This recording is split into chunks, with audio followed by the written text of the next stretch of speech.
অন্তর্বর্তী সরকারের সাবেক উপদেষ্টা আসিফ মাহমুদ সজীব ভুঁইয়া জাতীয় নাগরিক পার্টি এনসিপিতে আনুষ্ঠানিকভাবে যোগ দিয়েছেন। তবে ত্রয়োদশ জাতীয় সংসদ নির্বাচনে অংশ নিচ্ছেন না তিনি, বরং দলটির মুখপাত্র ও নির্বাচন পরিচালনা কমিটির প্রধান হিসেবে দায়িত্ব পালন করবেন।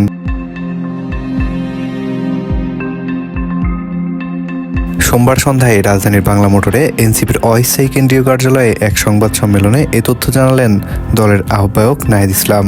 সংবাদ সম্মেলনে নাহিদ ইসলামের পাশেই উপস্থিত ছিলেন আসিফ মাহমুদ সজীব ভুঁইয়া। নাহিদ ইসলাম জানান, সোমবার অনলাইনে এনসিপি রাজনৈতিক পর্ষদের একটি জরুরি সভা অনুষ্ঠিত হয়। সেই সভার সিদ্ধান্ত অনুযায়ী আসিফ মাহমুদকে দলের মুখপাত্র হিসেবে দায়িত্ব দেওয়া হয়েছে। নাহিদ ইসলাম আরও বলেন, এনসিপি এখন পুরোপুরি নির্বাচনী যাত্রায় প্রবেশ করেছে। তবে আসিফ মাহমুদ নিজে নির্বাচনে অংশ নেবেন না, বরং দলের মনোনীত প্রার্থীরা যেন নির্বাচনে জয়ী হতে পারেন সে লক্ষ্যে তিনি সাংগঠনিক ও কৌশলগতভাবে কাজ করবেন। আসিফ মাহমুদকে এনসিপির নির্বাচন পরিচালনা কমিটির প্রধান হিসেবে দায়িত্ব দেওয়া হয়েছে। আসিফ মাহমুদ নির্বাচনে অংশ না নিয়ে প্রার্থীদের বিজয় নিশ্চিত করতে কাজ করবেন।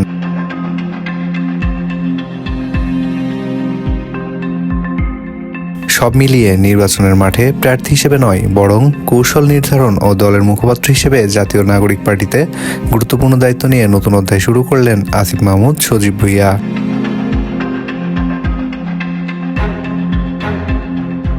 Desk report, NBB news.